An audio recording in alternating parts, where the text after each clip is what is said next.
Hi, you guys. Welcome to Audrey's reading area. Shout out to my grandbabies, Korea, Sanaa, D3, David III, and Kaden. I love you guys and I miss you guys so much. Think about you every day. Don't forget, you guys, click that like button, click the share button, then go on YouTube and go to Audrey's reading area and smash that subscribe button. Alexa, what time is it? It's 8 p.m. Alexa, what time is Audrey's reading area? Audrey reads in her area live at 8 o'clock p.m. L-I-V-E. Live at 8. Thank you so much for being here. I have another fun and exciting book that I'll be reading to you today. Don't forget to subscribe. A Christmas Carol, you guys. Charles Dickens, A Christmas Carol. It's retold in this book by Joanne Ryder, and it's illustrated by John O'Brien. Yes, let me put on the glasses so I can jump right into this book and read it to you. Bah humbug, stingy old Ebenezer Scrooge says about holidays until one Christmas Eve, when he meets 3 ghosts who change his life forever. Here is a beautifully illustrated version of Dickens' beloved classic, retold especially for young readers. That's you, young readers. Okay. So look at the illustrations. How cool is that? So let's check it out. Hope you guys are having a great week, a great day. Told you already, I'm celebrating my birthday all week. So I'll be wearing my crown all week. The birthday queen. Thank you for all your shout outs and birthday love. All right.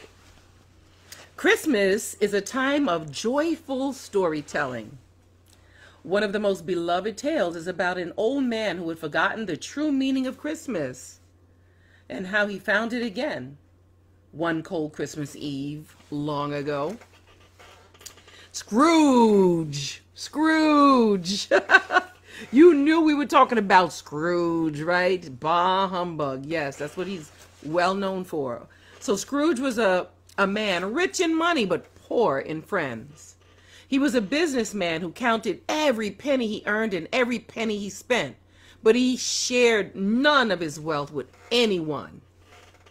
Even on Christmas Eve, while others were making plans for happy holidays, Scrooge worked hard, taking care of his money.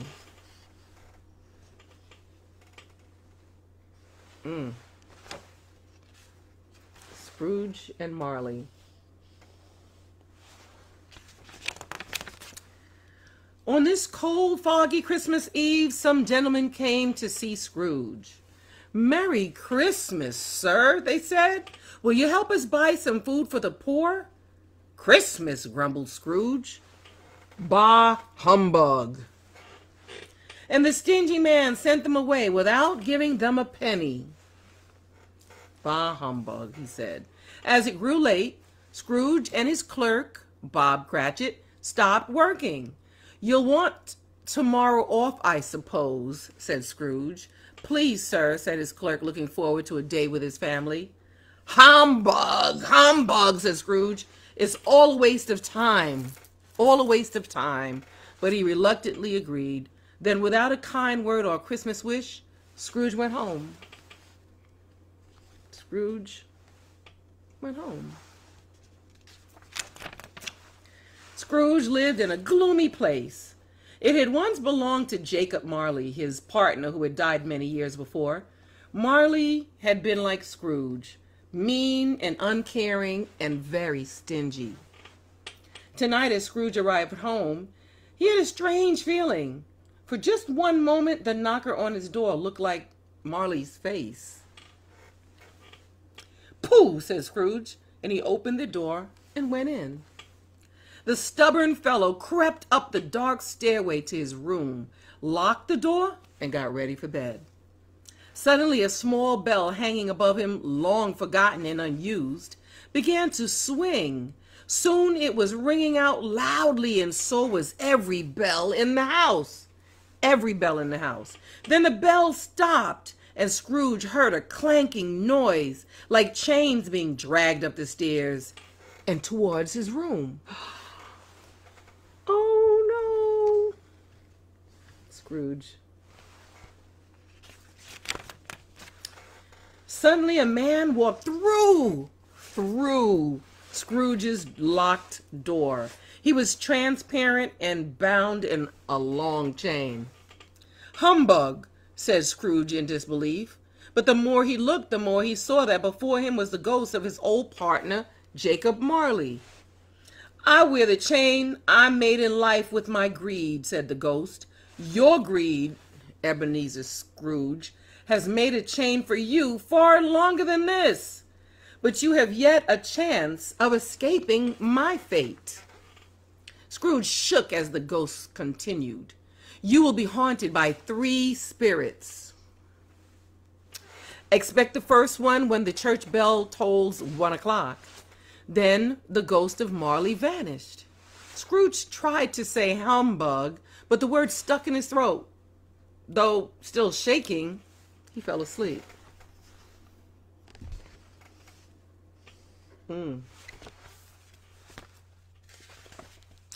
Bong! When the church bell tolled the hour, a sleepy Scrooge saw a strange figure by his bed. "I am the ghost of Christmas past," the spirit said in a soft and gentle voice. "You're past, Ebenezer Scrooge. Come with me." Oh no. To Scrooge's astonishment, the ghost led him through the wall of his room to another place and time. They saw a young boy sitting alone in an empty boarding school room. All the other students had been invited home for the holidays. Scrooge knew this lonely child. It was himself when he was young. "Poor boy," said Scrooge, and he wept, remembering how very sad he had felt to spend Christmas all alone.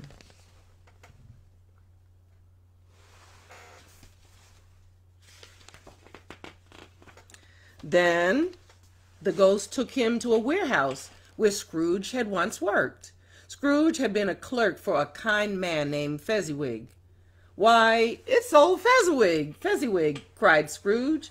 But Fezziwig could not hear Scrooge. Fezziwig called to his clerks, "No more work now. It's Christmas Eve." As Scrooge watched, he saw his younger self and his friends getting ready for the Christmas party.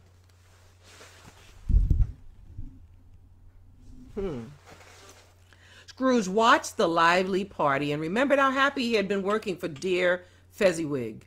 He thought of Bob Cratchit and felt sad.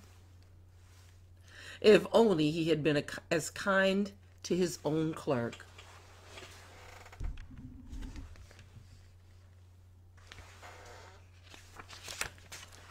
Then, in an instant, the party and the ghost of Christmas past vanished. Back in his own bleak room, Scrooge soon fell asleep. Bong! When the deep bell tolled again, Scrooge could hardly recognize his room. The walls were hung with holly and mistletoe. A pile of delicious-smelling food formed a throne. On it sat a giant with a glowing torch. "I am the ghost of Christmas present," exclaimed the giant cheerfully. "Touch my robe, Ebenezer Scrooge." And Scrooge did.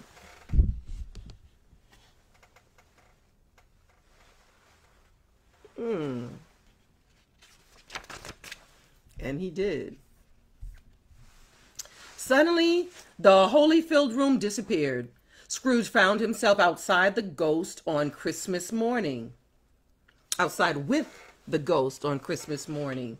Happy people were buying bright-colored fruits, throwing snowballs, and greeting each other on their way to church.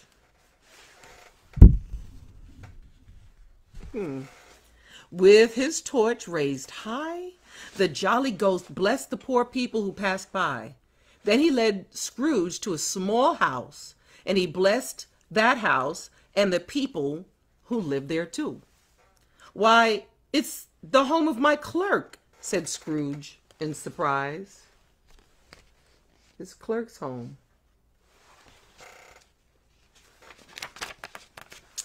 Mrs. Cratchit was busy preparing Christmas dinner. Her children were full of excitement and eager to have their brother, Tiny Tim, return from church. Oh, there were hugs and kisses for all when Bob Cratchit came home carrying Tiny Tim. As Scrooge watched, the small, frail boy joined his brothers and sisters. Cheerful Tiny Tim could not walk on his own. He used a crutch to hobble quickly to and fro.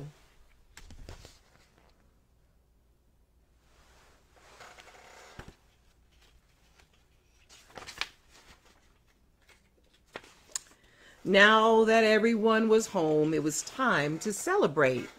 And celebrate they did. They ate a small goose and a small Christmas pudding. There was just enough for everyone to share and enjoy.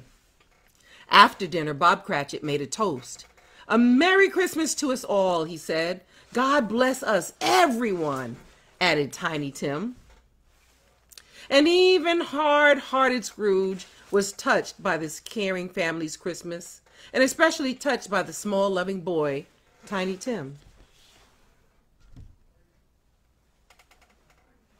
Oh. Then the ghost of Christmas present and the Cratchits disappeared. Scrooge was all alone until a silent, hooded figure came toward him, like a mist along the ground. Scrooge sensed it was the third spirit, the ghost of Christmas yet to come, ready to take him on his last journey. In silence, the ghost led a frightened Scrooge into the future. There, Scrooge saw and heard fearful things. Businessmen huddled on a cold street talking about the death of someone they knew. No one had a kind word to say about the unloved man. No one mourned or missed him. Wow. Wow. No one was sad that that guy died. Scrooge asked the ghost who this dead man was, and the ghost took him to a cemetery. On a tombstone was the name Ebenezer Scrooge. "Oh no!" cried Scrooge. "Oh no!" That meant that was him. Oh no! The ghost took Scrooge to the Cratchit house, some Christmas time yet to be, where the family waited sadly for Bob Cratchit to return, alone.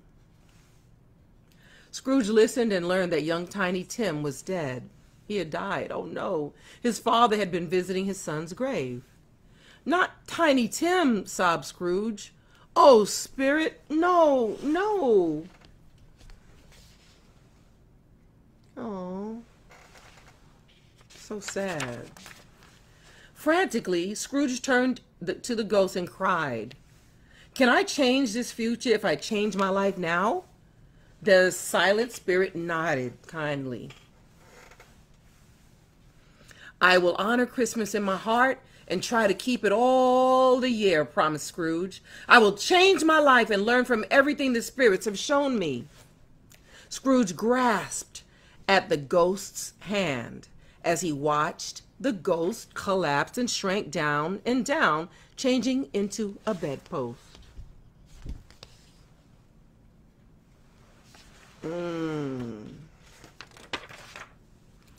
Scrooge was in his own bed. Christmas morning was just beginning. He had been given a second chance to change his life. He was so happy he got up and started whooping and hollering. "Merry Christmas! Merry Christmas!" Scrooge shouted out the window. "A Happy New Year to all the world." Scrooge felt as light as a feather, as happy as an angel, and is merry as a schoolboy again. On that Christmas day, a most jolly Scrooge left his gloomy home and joined the happy people celebrating everywhere. He looked so cheerful that others wished him a good day too. From that day on, Scrooge was a new man. He was a new man. He was kind and generous and loving to everyone, and he was loved in return. Aww.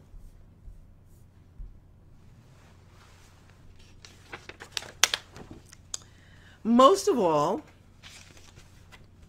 Scrooge became a caring friend to his clerk, and the whole Cratchit family grew to love him too. As for Tiny Tim, who did not die, Scrooge was like a second father. They were that close. It is told that Scrooge knew how to keep the loving spirit of Christmas in his heart all year long. May that be truly said about us too. And as good Tiny Tim so dearly wished, God bless us, everyone. The end. Aw. The end. Wow. Wow. What a great story that was. I hope you guys enjoyed A Christmas Carol. What a great story about Scrooge.